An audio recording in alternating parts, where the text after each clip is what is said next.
Bom dia, segundo ano, tudo bom com vocês? Começamos hoje a nossa meta 12 e falaremos agora dos verbos irregulares. Na meta anterior, na meta 10 e na meta 11, nós falamos sobre os verbos regulares e agora eu vou falar um pouquinho sobre os verbos irregulares. Então, a gente já tinha visto que verbos são formados por um radical mais uma terminação. Tínhamos visto ainda que essas terminações são diferentes conforme as flexões em número, pessoa, modo e tempo verbal que apresentam. Lembrando que número, plural e singular, pessoa, primeira, segunda, terceira pessoa. Modo, eu tenho modo indicativo, subjuntivo e imperativo. E tempo, eu tenho pretérito perfeito, pretérito imperfeito, pretérito mais que perfeito, futuro, futuro do pretérito. E o presente também. Encontram-se ainda definidas 3 estruturas de conjugação verbal. A primeira conjugação, para todos aqueles verbos que apresentarem vogal temática A. Segunda conjugação, para todos aqueles verbos que apresentarem vogal temática E. E a terceira conjugação, para os verbos que apresentarem vogal temática I. Existem, contudo, alguns verbos que eles não vão se encaixar nesses modelos fixos de conjugação verbal, possuindo, portanto, alteração nos radicais e nas terminações quando são conjugados. E esses verbos que não possuem uma estrutura fixa é o que nós chamaremos de verbos irregulares. Então, os verbos irregulares são aqueles verbos que, quando nós conjugamos, certo, eles vão sofrer alteração no seu radical ou na sua terminação. Veja lá o exemplo, dizer, por exemplo, eu tenho o radical que é diz, certo? E eu conjugo ele, disse. Mudei o radical aqui. Então, mudei o radical, eu tenho um verbo irregular. Bom, a conjugação nos verbos irregulares. Não tem uma regra para essa conjugação, certo? Em alguns verbos irregulares, essas alterações irão ocorrer apenas nos radicais. Já em outros, essas alterações ocorrerão apenas nas terminações. Em alguns casos, as alterações vão ocorrer tanto no radical como nas terminações. Ser classificado de verbo irregular não significa que todas as suas formas conjugadas vão ser irregular. Por exemplo, ele pode ser irregular só quando eu conjugo no eu, mas o tu e o ele, a conjugação é regular, certo? Por isso, é possível que tenha formas conjugadas de verbos irregulares que vão se encaixar na conjugação regular dos verbos. Bom, nós temos os verbos irregulares anômalos. O que são verbos irregulares anômalos? São aqueles que apresentam uma transformação muito profunda na conjugação, como, por exemplo, o verbo ser e o verbo ir. Porque, ser, eu sou, isso no indicativo. No pretérito imperfeito, eu era. Veja, do sou, do ser para o era, mudou completamente, é muito radical. Ou no pretérito perfeito do indicativo, eu fui. No mais que perfeito, eu fora. No presente, eu serei. Futuro do presente, eu serei. Futuro do pretérito, eu seria. Veja que esse ser está alterando bastante. Olha lá o futuro do subjuntivo. Quando eu for de ser para for, mudou totalmente a palavra. A transformação é muito profunda. Da mesma forma, o verbo ir, olha.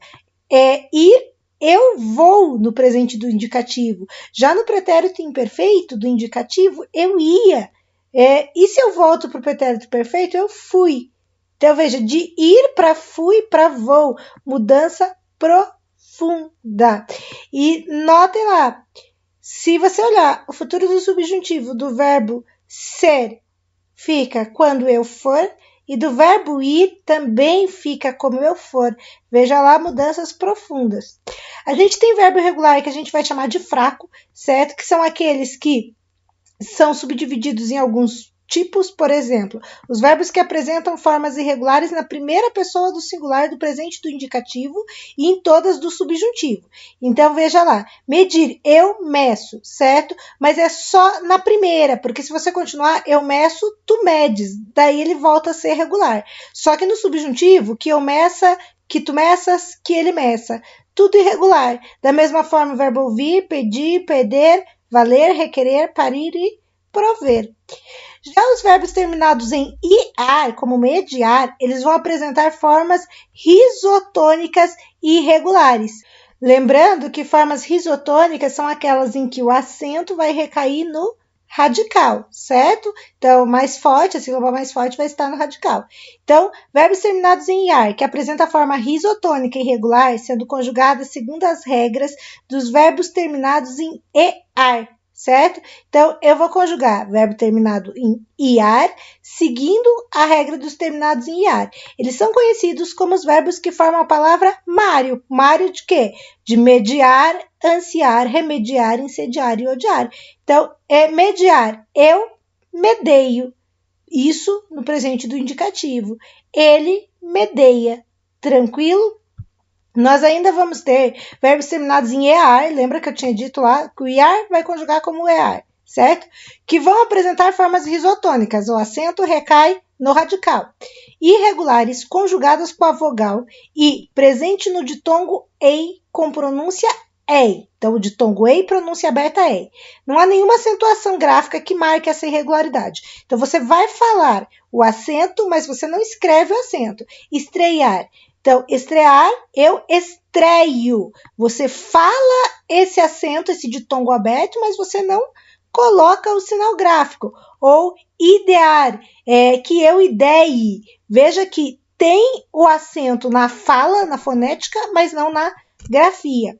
Você ainda tem verbos que vão apresentar alterações de U para o O fechado ou aberto em algumas formas conjugadas do presente do indicativo e do imperativo afirmativo. Então, sacudir, ele sacode. Olha o O aberto lá. Então, e no imperativo, sacode tu. Então, veja, sacudir, troquei o U pelo O, esse O está aberto. Vamos ver lá o construir. Ele constrói. Olha o O aberto lá, fizemos essa troca, então. Isso vai aparecer em alguns casos também. Já os verbos terminados em guar, quar e quir, que vão apresentar formas risotônicas com acentuação irregular, havendo a possibilidade de uso dessas mesmas formas com conjugação regular. Então, enxaguar, enxágua, tá lá o acento. Os verbos que apresentam variação vocálica de o ou e para o ou i, em algumas formas do presente do indicativo e do presente do subjuntivo. Então, ó, verbo polir, eu pulo, troquei o o pelo u. Agredir, eu agrido, troquei o e pelo i, certo? Então, em alguns verbos, a gente vai ter essa variação vocálica. Tranquilinho, pessoal? A gente ainda vai ter verbo regular forte, certo? Que vão ser aqueles verbos que na conjugação, o pretérito perfeito do indicativo apresenta um radical diferente do presente do indicativo, certo? Consequentemente, esse radical diferente também está presente nos tempos verbais derivados do pretérito perfeito do indicativo. Então, pretérito mais que perfeito, futuro do pretérito imperfeito do subjuntivo. Então, olha lá, verbo querer, eles querem, eles quiseram. No presente do indicativo, eles querem. No pretérito perfeito do indicativo, eles quiserem. E assim com todos os outros verbos da lista ali. Pessoal, a meta de hoje é isso. Eu espero que vocês tenham entendido. Beijo grande e até a próxima aula.